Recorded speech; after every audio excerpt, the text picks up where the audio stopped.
नमस्कार, मेरा नाम है लोकेश उतार और मेरे इस YouTube channel history with Lokesh उतार में आप सभी का हार्दिक स्वागत करता हूँ। कल की क्लास के अंदर हमने महाराणा सांगा के बारे में पढ़ा था और हमने पढ़ा था कि महाराणा सांगा की मृत्यु जो है वो खानवा के युद्ध के पश्चात हो जाती है। और खानवा के युद्ध के पश्चात हमने पढ़ा था कि महाराणा सांगा जो थे उनके कुल 4 पुत्र थे।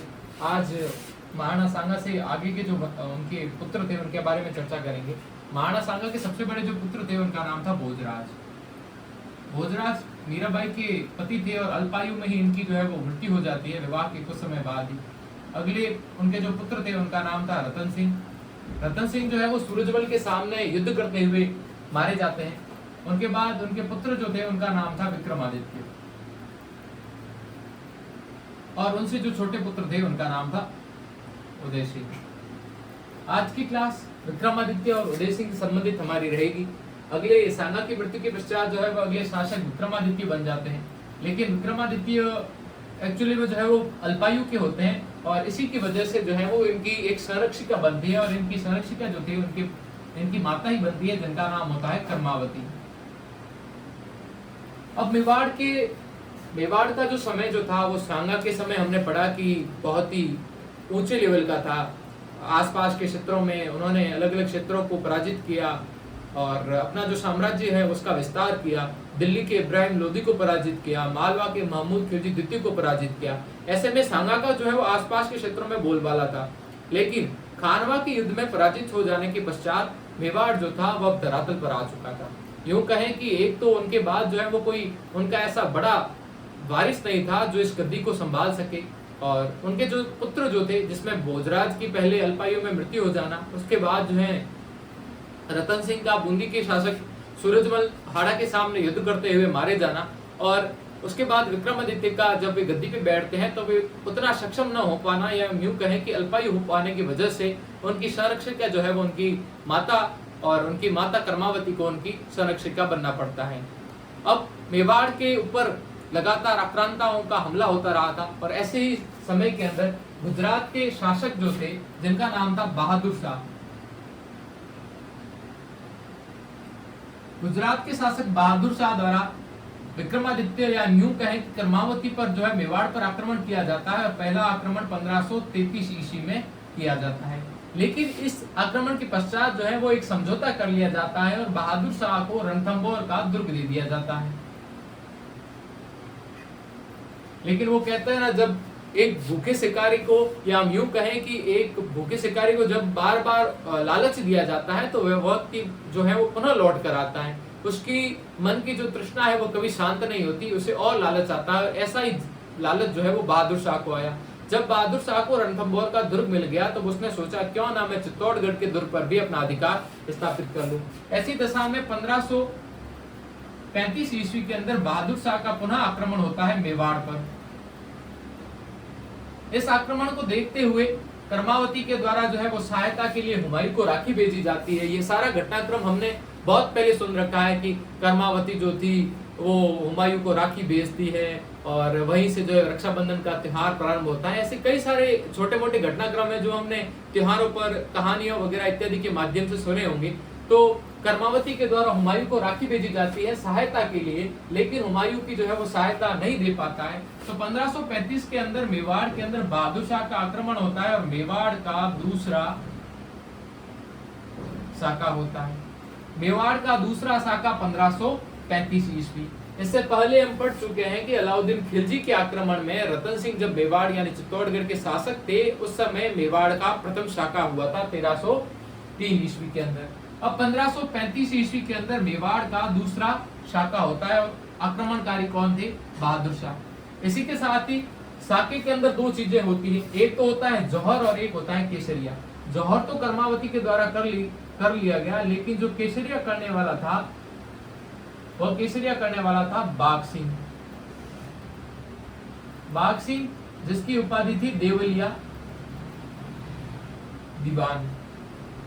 बाघ सिंह के द्वारा इस युद्ध के अंदर केसरिया किया जाता है और कर्मावती के द्वारा इस युद्ध के अंदर जौहर किया जाता है और इस प्रकार मेवाड़ का दूसरा शाखा 1535 ईस्वी के अंदर पूरा होता है।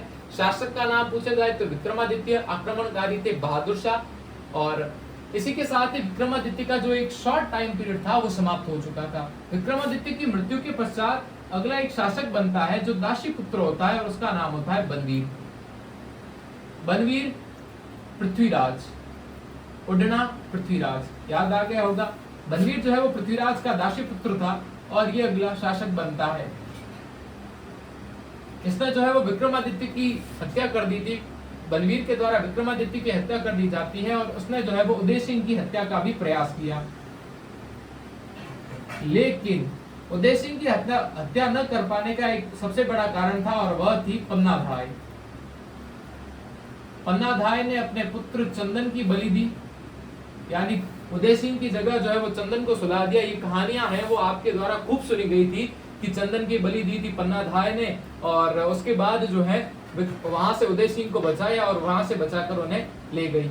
ये सबसे बड़ी चीज है, वो कहानियां हम सुनते हैं, लेकिन उसके अंदर जो प्रेरणा है वह यह है कि अपने देश के प्रति, अपने मातृ के, अपने जो उसका जो स्वदेश जो था, या हम यूं कहें कि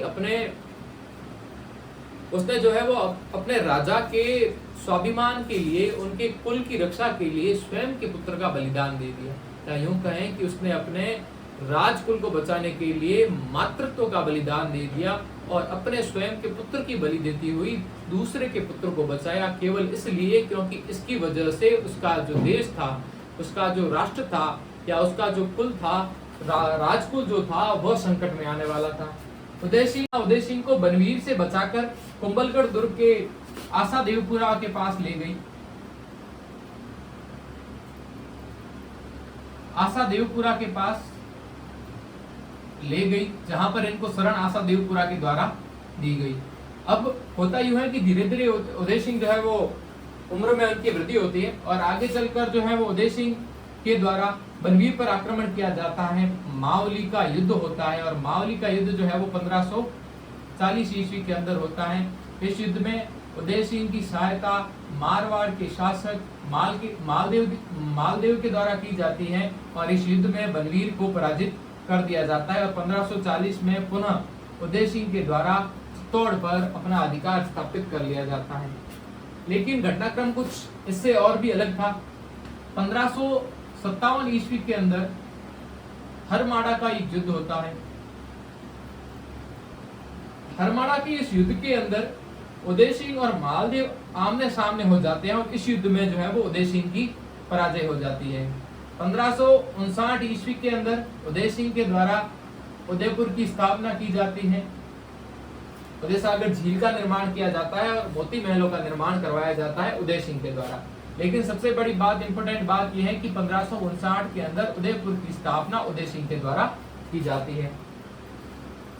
उदय सिंह वह शासक था जिसने सबसे पहले शेरशाह सूरी की अधीनता स्वीकार की थी मेवाड़ के अंदर।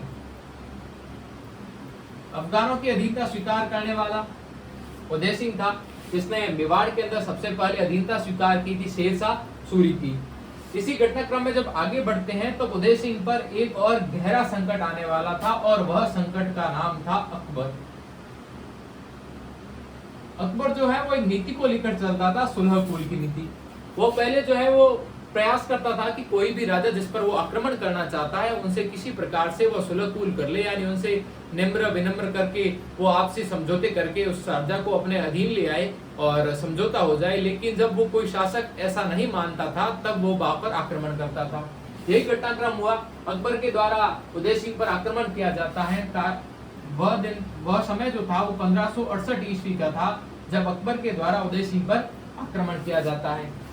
अब अकबर जो है वो उदय सिंह पर आक्रमण तो करता है, लेकिन उदय सिंह स्वयं जो है वो गिरवा की पहाड़ियों में अपने परिवार से चला जाता है। चित्तौड़ का दुर्ग जो है वह जयमल और फत्ता को सौंप देता है।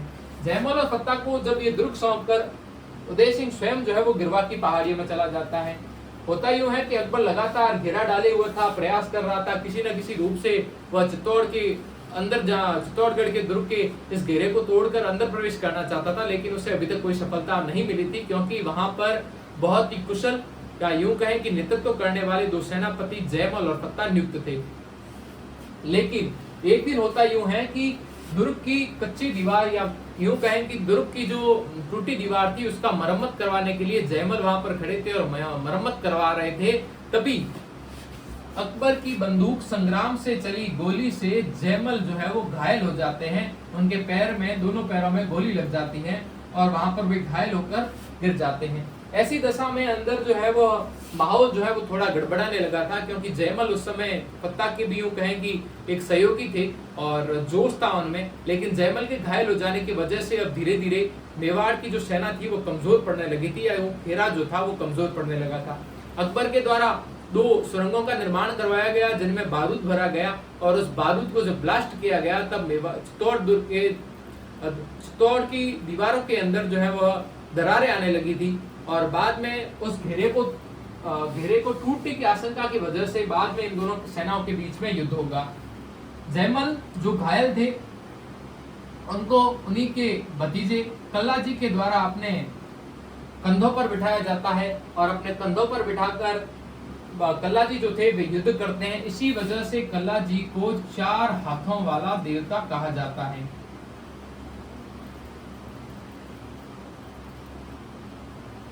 अब 4 हाथों वाला देवता क्यों? क्योंकि 2 हाथ जो थे वो जयमल के लड़ रहे थे और वो तलवारें जो है वो वहां पर दिखाई दे रही थी, और 2 हाथ जो थे वो कल्ला जी के लड़ रहे थे। इसकी वजह से इनको जो है वो 4 हाथों वाला देवता कहा जाता है।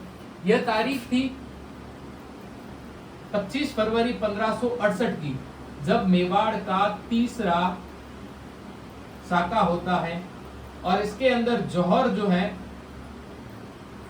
वह फूल कमर के द्वारा किया जाता है और केसरिया जो है वो जयमल, पत्ता और कल्ला जी के द्वारा किया जाता है। अकबर ने इस चित्तौड़ की विजय के पश्चात जो है यहाँ पर एक एलची नामक सिक्का चलाया था। ऐसा कहा जाता है कि अकबर जो है वो जयमल और पत्ता से इतना प्रभावित हुआ कि उसने बाद में उसने जो है वह आगरा के दुर्ग के द्वार पर इन दोनों की हाथी चढ़ी जो है वो मूर्तियां वहां पर लगाई थी, जिनको बाद में कालांतर में औरंगजेब के द्वारा तोड़ दिया जाता है। इस चीज की जानकारी जो है वह ट्रेवल्स इन मुगल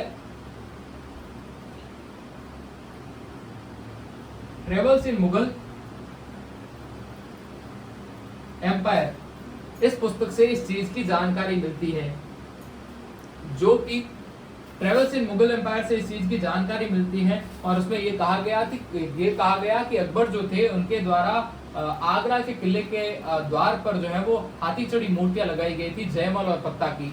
इसी के साथ ही उदय सिंह जो है वो पुनः वापस चित्तौड़गढ़ पर आते हैं और वे धीरे धीरे कुछ यूं कह सकते हैं कि उदयपुर में आकर शासन करने लग जाते हैं, लेकिन उनका शासन जो था वो इतना प्रभावी नहीं रहा था। तारीख थी 28 फरवरी 1572 ईस्वी की, जहां गोगुंदा में उदय सिंह की मृत्यु हो जाती है और मृत्यु के साथ ही वे अगला शासक अपने पुत्र जगमाल को बनाकर चले जाते हैं, जो कि एक अयोग्य शासक था। हम सभी जानते हैं कि शासक उसे बनाया जाता है जो वास्तविकता में योग्य हो, जिसमें वीरता के गुण हो, जो दुश्मनों को धूल चटाने की क्षमता रखता हो। यदि सांगा और प्रताप के बीच में उदय सिंह नहीं होते तो मेवाड़ का इतिहास कुछ अलग होता। मेवाड़ के इतिहास के पन्नों में वीरता की कहानियां कुछ अलग होती, लेकिन उदय सिंह का काल हम यूं कह सकते हैं कि मेवाड़ के लिए इतना प्रभावी नहीं रहा था।